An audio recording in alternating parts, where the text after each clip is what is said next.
Bienvenue sur Esprit Libre, Femme, Maman et bien plus encore, le podcast qui vous accompagne dans l'aventure d'être une femme moderne, maman et entrepreneuse. Je suis Catherine, fondatrice de Cat Kiss 17 et aujourd'hui nous abordons un thème central, le lien entre développement personnel et parentalité.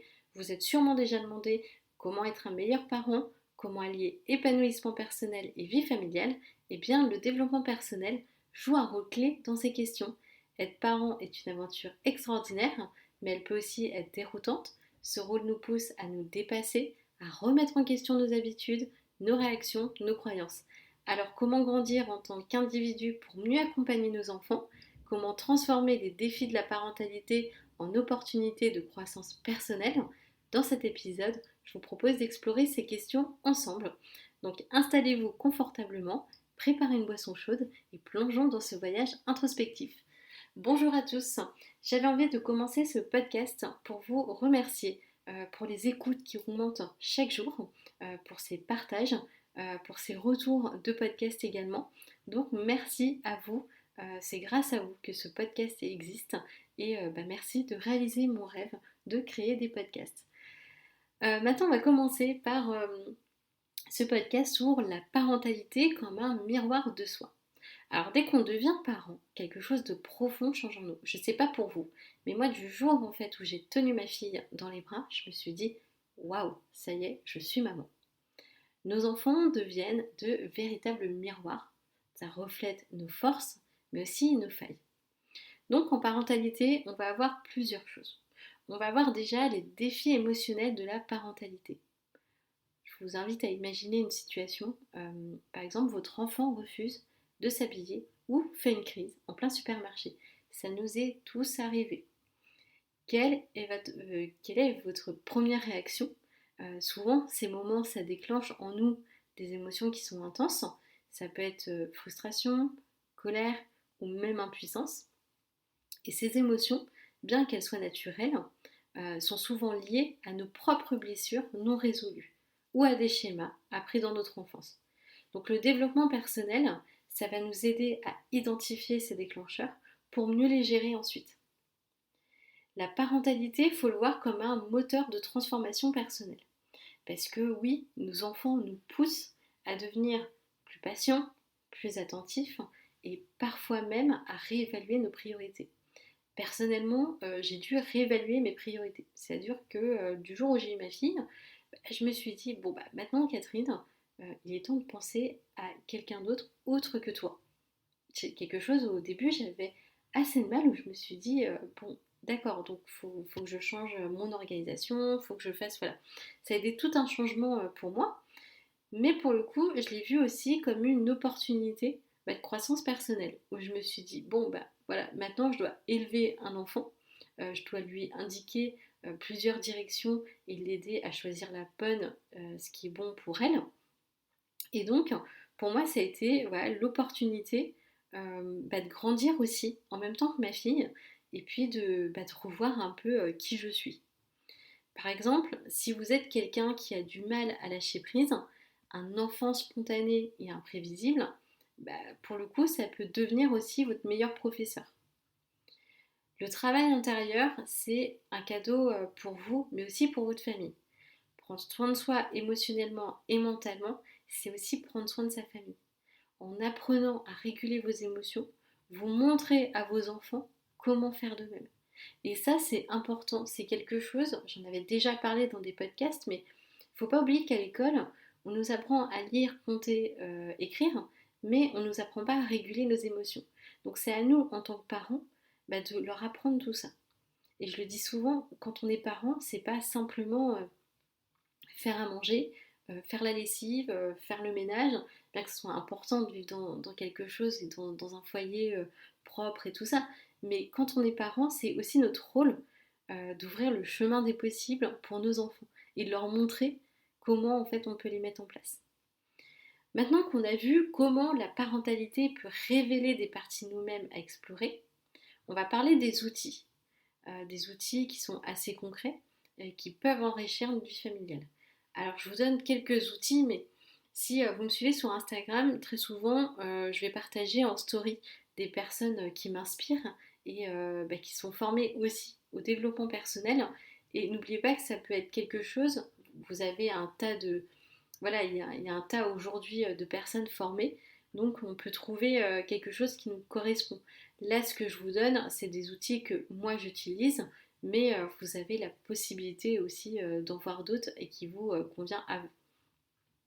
On va voir déjà la pleine conscience. Alors, la pleine conscience, ça consiste à être présent ici et maintenant et sans jugement. Et ça, on l'oublie. Normalement, la pleine conscience, on ne se juge pas et on ne juge pas les autres. Dans un contexte parental, ça peut se traduire par des moments assez simples. Écoutez votre enfant sans penser à votre to-do list. Ou alors, savourer un jeu sans vous précipiter à l'étape suivante. Parce qu'on se dit, oh, ça va être l'heure d'aller faire la douche et de préparer à manger. La pleine conscience, elle va vous aider à calmer l'agitation mentale et à mieux gérer le stress. Ensuite, on va voir l'écoute active. L'écoute active, ce n'est pas seulement entendre ce que dit votre enfant, mais vraiment comprendre ce qu'il ressent. Par exemple, au lieu de répondre immédiatement ce n'est rien, lorsqu'un enfant est en crise, prenez le temps de valider son émotion. Je vois que tu es déçu, est-ce que tu as envie d'en parler? Sachant qu'un enfant de 3-4 ans, c'est là où la parole se développe, et vous soyez surpris à quel point un enfant de 3-4 ans peut essayer de comprendre aussi ce qui se passe dans son intérieur, que ce soit dans sa tête, dans son cœur, dans son corps. Enfin voilà, vous soyez très surpris si vous posez la question à vos enfants, comment une fois en fait ils sont lancés, et là ils vont vous parler. Et donc là c'est notre rôle aussi de les écouter et de voir ce qu'on peut faire pour améliorer la situation. La gratitude au quotidien. Prendre un moment chaque jour pour se concentrer sur ce qui va bien peut transformer la dynamique familiale. Un exercice simple, chaque soir, demandez à vos enfants de partager une chose positive de leur journée. Et faites-le vous aussi. Parce que si vous lui posez la question, mais que derrière vous lui dites ah bah moi ma journée elle a été un peu, voilà c'était chiant, ça va pas l'aider ensuite à regarder le positif. Donc ça c'est assez important. L'importance de la régulation émotionnelle. Avant de gérer les émotions de vos enfants, il va falloir apprendre à gérer les vôtres. Ça peut passer par des pratiques comme la respiration profonde, le journal intime ou même une thérapie. On n'est pas obligé d'aller dans l'holistique, on n'est pas obligé d'aller dans le spirituel.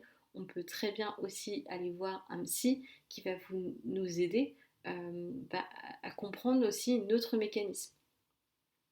Après, on va voir des bénéfices. Et ça, on n'en parle pas souvent, en fait, les bénéfices du développement personnel dans la vie de famille. Une maman ou un papa qui s'épanouit dans son développement personnel, ça va créer un climat de sérénité et de sécurité émotionnelle à la maison. Souvent, quand j'ai des accompagnements, c'est un peu le truc qui vient. C'est que beaucoup de personnes vont dire moi j'ai envie de faire du Montessori, j'ai envie de faire de l'éducation bienveillante, ce qui est génial hein, de faire tout ça et de s'informer.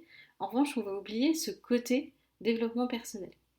Et donc, si vous vous lancez dans une pédagogie ou dans une éducation autre qui est dite aujourd'hui traditionnelle, ça va rien changer. Vous n'allez rien changer et ça va plutôt faire une bouillie en fait de pédagogie et d'éducation et au final ça va pas aider votre enfant et ni vous. Lorsque vous êtes aligné avec vous-même, les conflits vont devenir plus faciles à désamorcer et les relations plus authentiques. Les enfants, la plupart des enfants, même tous, j'ai envie de vous dire, les enfants imitent ce qu'ils voient. En prenant soin de vous, vous leur montrez qu'il est important de s'écouter, de se respecter et de prendre du temps pour soi. Si vos enfants vous voient méditer ou lire un livre qui vous inspire, ça va les encourager à intégrer ces pratiques dans leur vie future. Lorsque vous vous sentez bien dans votre rôle en tant qu'individu, vous êtes plus disponible émotionnellement pour vos enfants et vous les accompagnez avec plus de patience et surtout plus d'amour. Donc ça, c'est des choses qu'on oublie, qu'on ne parle pas forcément sur les réseaux. On ne parle pas de ce côté émotionnel et de développement personnel. Après, vous savez que je suis adepte pour déculpabiliser et accepter ses imperfections. La parentalité, c'est pas une course à la perfection. Acceptez que vous aurez des jours sans, c'est essentiel aussi pour avancer sereinement, j'ai envie de vous dire. Et rappelez-vous que le fait de faire de votre mieux, c'est déjà une grande réussite. Et ça, c'est cette phrase, j'ai une pensée très particulière pour les jeunes mamans où au début, on a envie de faire tellement bien, on a envie d'être parfaite que ça nous bouffe de l'énergie. Alors que si on se dit, je fais de mon mieux, voilà, vous allez vous sentir un peu plus légère. Vous êtes plus qu'un parent, n'oubliez pas. Vous êtes une femme, vous avez des passions, des envies, des besoins. Donc honorer ces différents aspects de votre identité, c'est la clé aussi pour trouver l'équilibre. Vous ne pouvez pas élever un enfant si vous avez des choses à régler, vous de votre côté.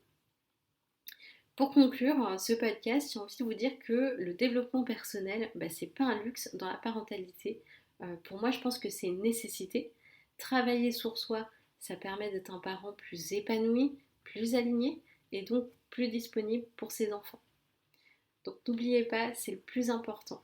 N'hésitez pas à écouter les précédents podcasts pour vous donner un coup de boost. Écoutez aussi Manuela et Marie. Et la semaine prochaine, il y a un podcast que j'aime beaucoup. C'est Mélanie sur la parentalité et la numérologie. Elle a un très joli parcours et elle explique vraiment bien comment la numérologie lui a apporté dans sa parentalité. Si cet épisode vous a inspiré, je vous invite à le partager. Suivez-moi sur Katenkezi7 pour plus de contenu positif et inspirant. Et rappelez-vous, chaque petit pas compte, vous êtes une femme, une maman et bien plus encore.